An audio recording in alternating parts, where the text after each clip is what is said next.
तो दोस्तों पराग Parikh flexi cap fund पे 3 महीने पहले हमने वीडियो बनाई थी। हमने डिस्कस किया था क्या करना चाहिए क्या नहीं करना चाहिए, कैसी रिटर्न्स रही है।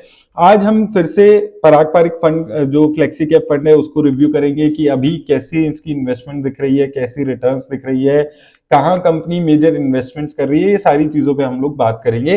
तो Parag Parikh flexi cap fund one of the best performing flexi cap fund रहा है अगर हम 5 सालों की बात करते हैं, और इन्वेस्टर्स का हमेशा से एक फेवरेट फंड रहा है।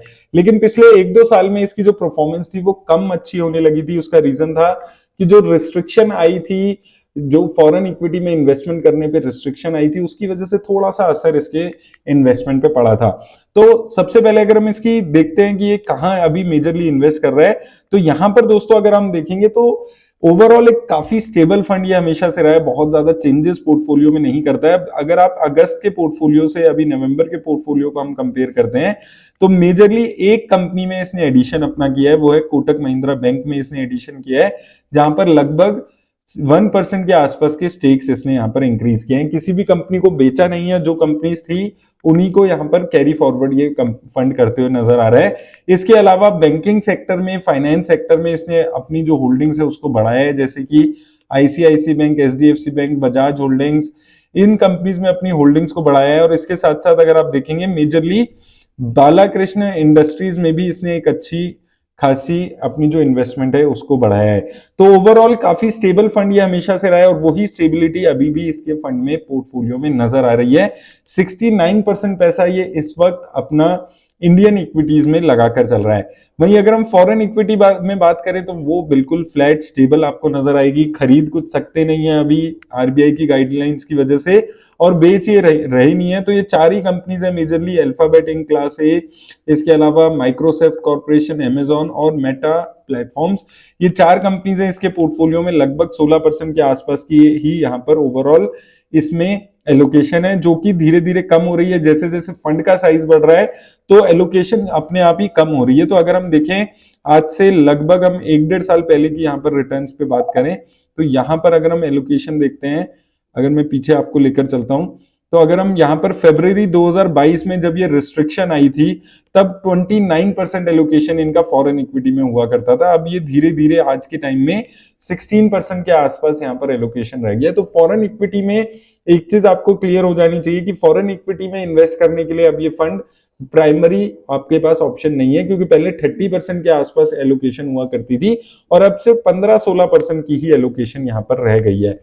तो एक ये मेजर चेंज है जो ओवर अ पीरियड हमें इस फंड में देखने को मिला है। और ओवरऑल हमेशा जैसे मैं हर 3 महीने में इसका जब भी रिव्यू करता हूँ यही चीज देखने को मिल रही है, फंड ने इन्वेस्टमेंट स्ट्रेटेजी को में चेंजेस नहीं किया और साथ साथ बहुत ज्यादा अपना जो पोर्टफोलियो है उसमें भी चेंजेस ये फंड नहीं कर रहा है। अब चलते हैं और एक बार देख लेते हैं कि ये फंड की जो रिटर्न्स हैं वो इस वक्त कैसी नजर आ रही है। दोस्तों सबसे पहले अब इस फंड की रिस्क रेशियोज पे पहले हम बात कर लेते हैं। तो स्टैंडर्ड डेविएशन 11.29 के आसपास है, स्टेबल है। यहाँ पर भी स्टैंडर्ड डेविएशन ये दिखाती है कि फंड कितना ज्यादा वॉलेटाइल है रिटर्न्स देने के मामले में, तो स्टेबिलिटी है स्टैंडर्ड डेविएशन की बात करें। शार्प रेशियो 1.26 जो कि ये दिखाती है कि फंड कितना ज्यादा रिस्क एडजस्टेड रिटर्न्स दे पा रहा है, तो उस मामले में भी ये फंड काफी अच्छा परफॉर्म करते हुए नजर आ रहा है। और टर्नओवर रेशियो भी काफी कम है, सिर्फ 4% के आसपास की है, तो स्टेबिलिटी है। अगर हम हर 3 महीने में देख रहे हैं तो यही लगभग नंबर्स आपको इनकी रिस्क रेशियोज में नजर आ रहे हैं। अब अगर हम इसकी रिटर्न्स पे यहाँ पर बात करते हैं तो यहाँ पर आप देखेंगे कि अगर आप 5 साल की बात करें, 5 साल में इस फंड ने 24% की रिटर्न्स यहाँ पर दी है।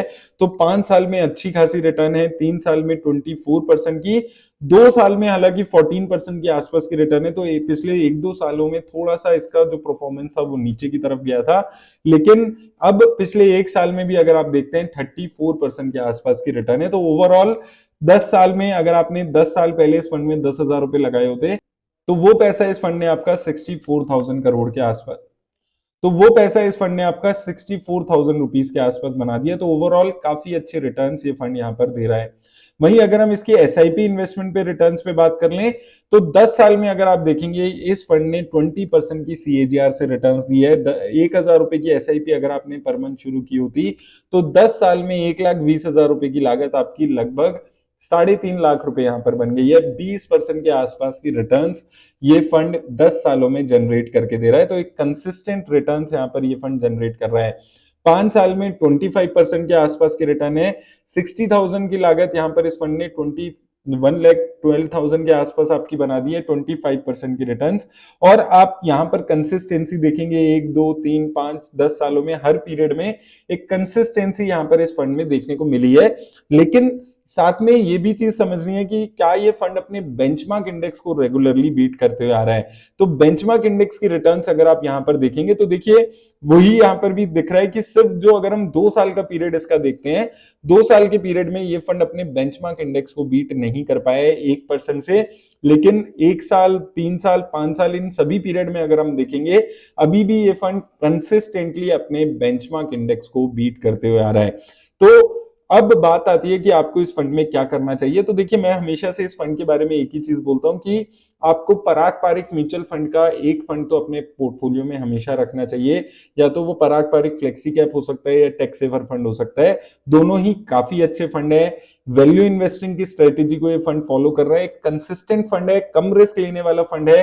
तो मुझे लगता है कि अगर आप अपने पोर्टफोलियो में एक्टिव लार्ज कैप फंड को रखना चाहते हैं तो उसकी रिप्लेसमेंट ये पराग पारिक फ्लेक्सी कैप फंड है। और अगर आप ऑलरेडी इन्वेस्ट कर रहे हैं तो एक लॉन्ग टर्म के हिसाब से कंसिस्टेंट रिटर्न्स देने वाला ये फंड लॉन्ग टर्म में अभी भी साबित हो सकता है। तो हमेशा से जो हमने इस फंड पे हर बात पे हर बार भरोसा दिखाया है, उसका इसकी रिटर्न्स पे भी हमेशा पॉजिटिव इंपैक्ट आ रहा है। तो एक कंसिस्टेंट वैल्यू इन्वेस्टिंग का फंड ये है और अभी भी एक अच्छी रिटर्न्स ये फंड जनरेट कर रहा है। ओवरऑल काफी अच्छा स्टेबल फंड ये यहाँ पर नजर आता है। उम्मीद करता हूं आपको इस वीडियो से हेल्प मिलेगी।